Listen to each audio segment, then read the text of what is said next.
different types of wave and being able to describe specifically this type of wave versus this type of wave. So there are two main types. What we're going to do is look at the two types in terms of how they would appear in a diagram. So if you were to draw them, what are those two types of wave? So this one you can see is an example of a water wave. Now, a water wave is specifically a transverse wave. So one of the two types of wave is a transverse wave. And the water wave you can see is an example of that.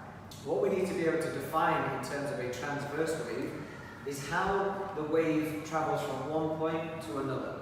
So the most important thing that we need to know is a wave can transfer energy from one point to another. For example, the energy of the water wave can be transferred from there all the way to the other side of the wave. It can also transfer information. So in general, waves can transfer energy or they can transfer information or both.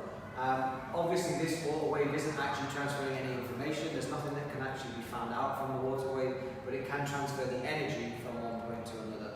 Okay? Specifically then, whilst those waves are travelling, we need to look at what are the particles, the water particles, the matter, what is the matter itself actually doing in order to transfer that wave from one point to another. So one very, very common misconception when we're talking about waves is that the water itself goes up, down, and follows all the way along with the wave. So people often say that the matter is transferred with the wave, which is not true. So waves can transfer energy and information, but they do not transfer matter. So what is really going on? The water itself at this point has basically, from this dotted line in the middle, which we call the resting position or the equilibrium position, what's happened is the water has moved from this position to a maximum displacement on the low, so a maximum displacement down if you want. And then what's going to happen is the wave is going to transfer through it, and then that water particle will then oscillate back to the middle position, and then it will go to a maximum displacement above. What it won't do is travel along the wave, so it will only in this position go down, back to the middle, back to the top, back to the middle and down. So we call that up, down and back an oscillation or a vibration. So you can see this one here, this water molecule will only in this position oscillate to a high maximum, back down to the middle, and then back down again to a minimum point. It doesn't travel across, the particle only vibrates in this specific wave up and down. Now the wave itself is moving that way, or the energy is moving that way.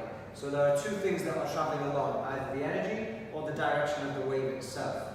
So how we define a transverse wave is, if you can see in this position the particle is going like that, the energy in the wave is going like that. We say that in a transverse wave the particles and the matter oscillate or vibrate perpendicular, so that 90 degrees between them, oscillations up and down, wave travels this way, that's perpendicular to the direction of the wave or the direction of energy transfer. So again, the definition of a transverse wave, the matter oscillates or vibrates perpendicular to the direction of the wave or the energy transfer. So this is an example of a transverse wave. Second type of wave, specifically an example of that, is a sound wave. So as you can see here, this sound wave doesn't look quite the same as the water wave. What you have is the air particles, which are the things that transfer the sound energy from one place to another. The sound particles are grouping up close together at this point, they're really far apart at this point, back close together, normal positions there, far apart, close together, far apart, and so on and so forth. Now, if you look at this, the direction of the sound waves again is going this way, and in this example, the air particle is actually vibrating in the same direction. So the air will vibrate backwards, back to the middle, forwards, back to the middle. That's an oscillation or a vibration, and the wave is going that way. So it's quite the opposite of the transverse actually. And what we say is, this is called a longitudinal wave. So in a longitudinal wave, the matter or the particles vibrate or oscillate parallel to the direction of the wave or the direction of the energy transfer. So transverse oscillations are perpendicular to the direction of the wave. Longitudinal waves, sound waves are an example of longitudinal waves. In longitudinal waves, the matter vibrates or oscillates parallel to the direction of the wave or direction of the energy transfer. So there are two types of wave, and the definitions for both And an example of both water waves are transverse, sound waves are longitudinal. We're going to focus a little bit more on the different parts of the waves. So as I was saying, these sound waves have areas where the particles are very close together. We call those areas compressions. So the air particles themselves that transfer the sound, they come together and they're compressed when they vibrate, and that's called a compression. And then as the wave passes through, those particles then vibrate and they move apart. And you get areas where they're very wide, and that's called a rarefaction. So you have areas of compression where they come together, and areas of rarefaction where they come apart. That's what happens in a longitudinal wave. You don't get those same compressions and rarefactions in the transverse wave, but we do have different things on the transverse wave that can help us determine a little bit about the wave itself. So from the midpoint to the maximum height on a transverse wave here is the amplitude of the wave. So the amplitude is the maximum height of the wave from the midpoint, or it could be below as well, so the amplitude would be there. You could go from peak on one wave to the same point on a peak on the next wave, and that would be one wavelength. So the wavelength of a wave is from one peak to the next peak, or again, one trough to the next trough, or you could start the wave at the midpoint at 0, come up, go down, come back up to the same point again, and you've gone one whole wavelength. Okay? On here, the same thing with a wavelength is from compression to compression. So from one compression to the next compression is one wavelength on a longitudinal wave. And the amplitude of a longitudinal wave, which is probably the most complex when we're looking at it, is from the midpoint. So there are some particles at resting position, like the dotted line in the middle here. So any particles that are at their resting position to the maximum displacement to a compression. So from rest position on a longitudinal to the middle of a compression is the amplitude. Compression to compression is the wavelength of a longitudinal wave. So if we have a look, some of the examples that we need to know, is it a transverse wave or is it a longitudinal wave? The first one we know is a water wave, which is a transverse wave.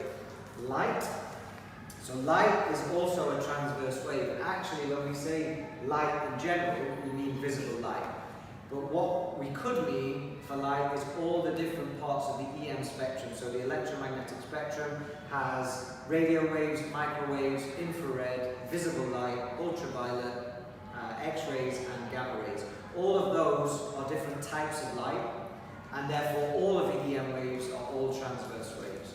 Something very specific about EM waves actually is they don't require any particles to travel from one point to another. The waves themselves are created by electric and magnetic fields which allow them to transfer their energy from one place in the universe to another. They do not require particles, so they can travel through a vacuum.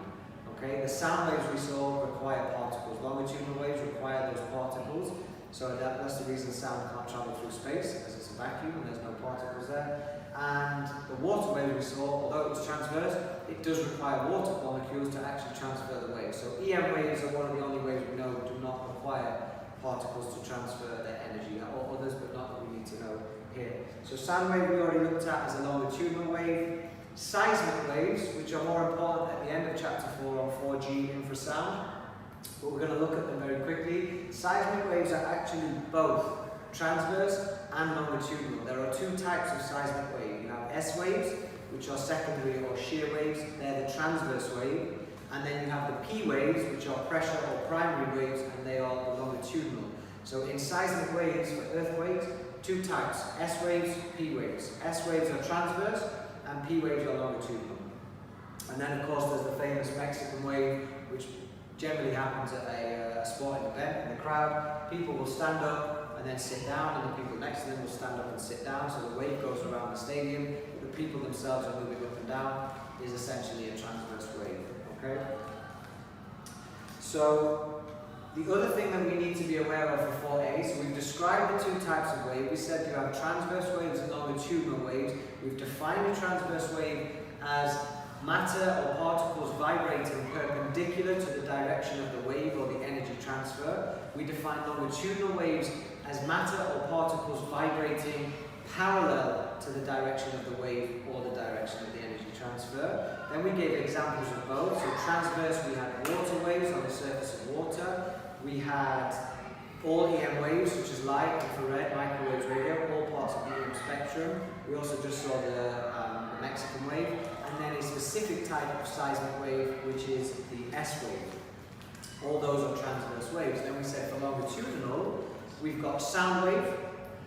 So sound, a very, very famous longitudinal wave, we can't forget that. And then we said the P waves of seismic waves. So P waves are also longitudinal. And very specifically for the longitudinal, we said they are made up of compressions, where the particles come together, and rarefactions, where the particles spread out. Alright?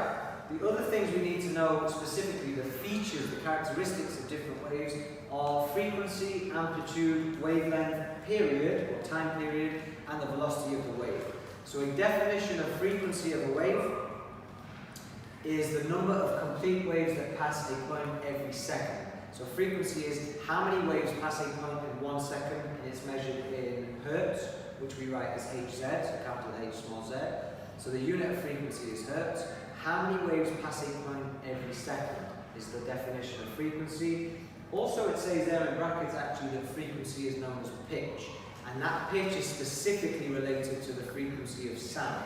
So not every wave has a pitch. Pitch is specifically for sound waves, but the frequency of a sound wave is its pitch. So for example, if you hear a very high pitch, which is a very screeching sound, that must mean that the wave has a very high frequency, and if it had a low pitch, which means it's a very deep sound, then it means it has a low frequency. Alternatively, the amplitude, we did discuss this, the amplitude is the distance from the horizontal or the midpoint or the resting position or the equilibrium position to the maximum displacement or height of the wave. But for sound, that is the volume. So the amplitude of a sound wave directly relates to the volume of the sound. So if you have a very high amplitude sound wave with a very, very large maximum displacement from resting to maximum position, then you have a very loud sound. And if you have a small, shallow wave in terms of the sound wave, so a very low amplitude sound wave, that means you have a very quiet sound, so the volume is very low. So wavelength, we already discussed. Wavelength is literally the distance for one complete wave. So if you start the wave at 0, you go up, down and back to the middle position, that's one complete wave, therefore that's one wavelength, that's the distance. So the wavelength is measured in meters, so the distance for one wave. You can go from the peak to the next peak, so you can measure wavelength from peak to peak, it's the same distance. Or you can even go from the trough to the trough. Any point on a wave to the same point on the next wave is one complete wavelength, okay, measured in meters. Time period. Time period is simply just what is the time that it takes for one complete wave to pass. So what's the time period for one complete wave to pass a point, alright? Slightly opposite of frequency actually, which we'll look at in a second, and then of course velocity is simply the speed of the wave, so how far will that wave travel every second, okay, the distance over time. And they're the key features that we need to know about the waves.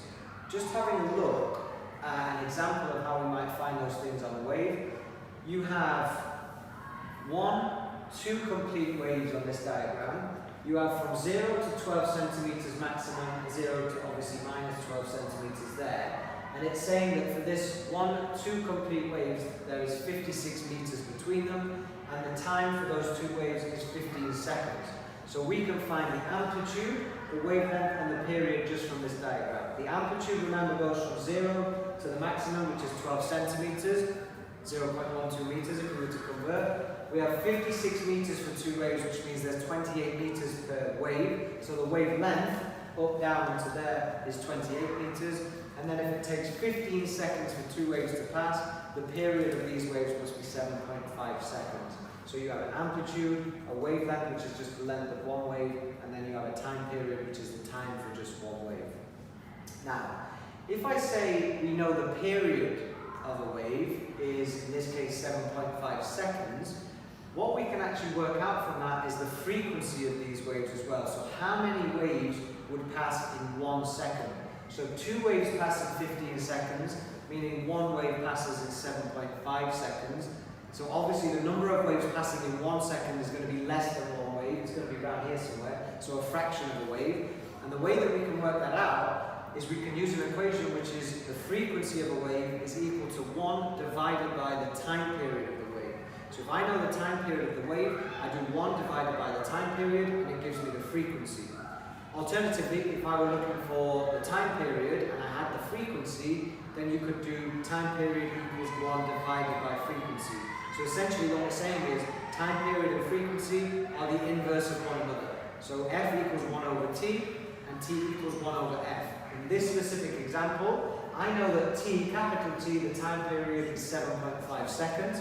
If I do 1 divided by 7.5, then I find the frequency in hertz. Okay, so there's a relationship between frequency and time period for that. And that's essentially all you need to know for 4a. Okay, being able to use those definitions, being able to draw the graphs, take things from the graphs, define transverse, define longitudinal, give examples of